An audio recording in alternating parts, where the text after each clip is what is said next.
Hello everyone, I'm Dr. Mick and welcome back to another vid. Today's curiosity is Baldur's Gate 3 and character classes. Specifically, we're going to be addressing the question of what class should I choose? If you're unfamiliar with Dungeons & Dragons or RPGs in general, having a dozen choices for character class might be a bit much for you. Not to mention the subclasses making the choice even more difficult. With that in mind, this is going to be a quick video with my recommendation for two of my favorites that will help you get started.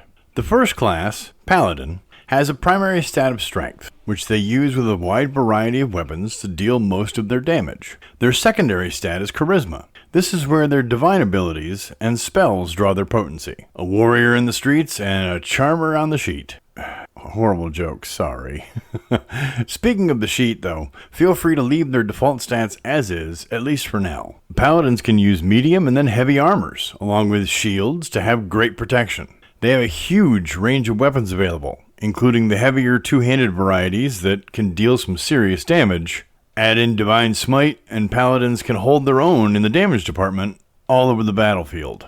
Plus, you can take the Oath of Vengeance and boost their damage even higher with Inquisitor's Might.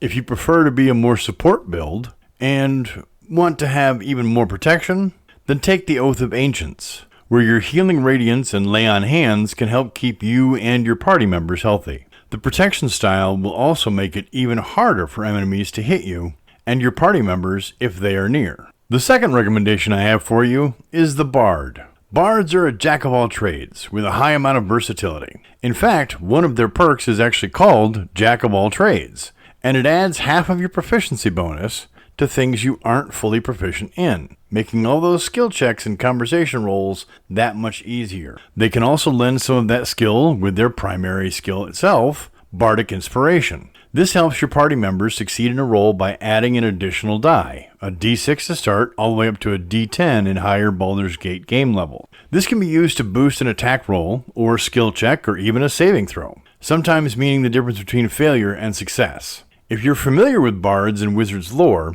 then you might know they have schools for honing their specializations. The current version of D&D has, I believe, 7 different schools available. Larian Studios included 3 of them to choose from here in BG3. The nice thing is that it makes it that much easier to choose. If you like playing a bard, especially for their proficiencies, magic, and role-playing aspects, then the School of Lore is the clear choice. With a boost to Arcana and Sleight of Hand, your time out of combat is even further enhanced. And you gain additional spells each level, so combat is better as well. These are just 2 of my suggestions. I picked these 2 because they're so versatile. You can fit a large number of playstyles. Now all you need to decide is whether you prefer to have a melee high damage combat class build, or the one that is all about skills and magic and all around. A couple quick final notes. Any race can work with these 2 classes, but if you want just a little more synergy, then a Tiefling and a High Elf work well for a Paladin and a Bard, respectively.